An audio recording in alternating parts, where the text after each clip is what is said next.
projekta Eiropas izcilākie turistu galamērķi dalībnieks Valmiera.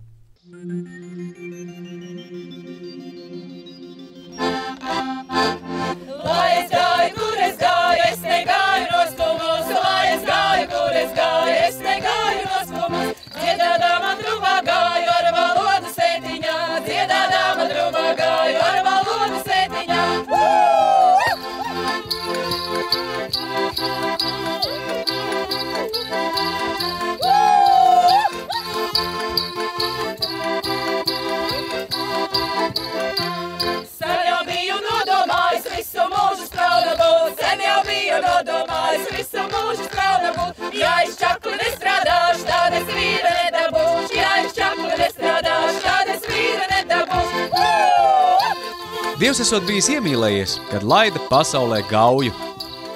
No tā laika ik viens, kas nonāk tās krastos, izjūt vieglu mīlestības skurbumu.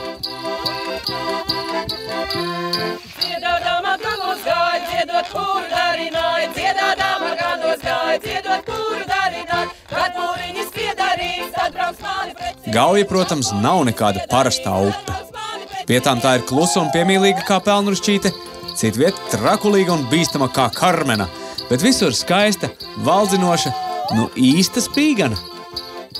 Kā jau spīganai pieklājas, arī gaujai patīk rotāties, un viena no tās skaistākajām rotām ir Valmiera, tikpat mainīga un ņipra kā pati gauja.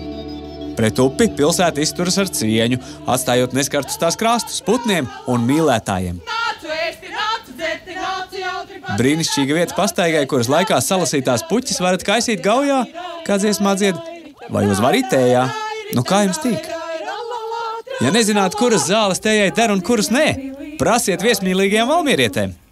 Viņas jums pastāstīs un iemācīs ne to vien.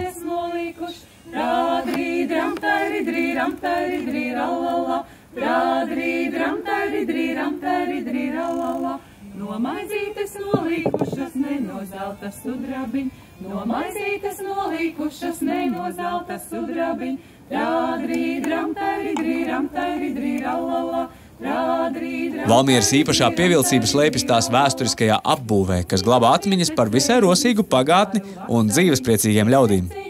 Jo kur krietnas alus, tur jautrības netrūkst, un alus Valmierā tiek brūvēts jau kopš vecajiem labajiem zviedru laikiem.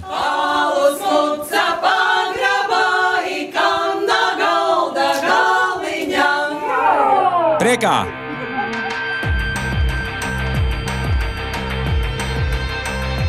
Bet BMX velotrase ir mūsdienu Valmieras lepnums. Lūk, no kurienes nāk mūsu prašie Eiropas, pasaules un olimpiskie čempioni.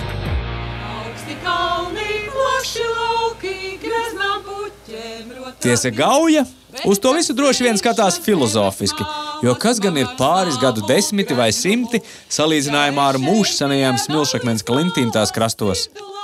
Labi, ka Dievs bija iemīlējies, pasaulē laizdams gauju. Izbaudi nesteidzīgu atpūtu Latvijā.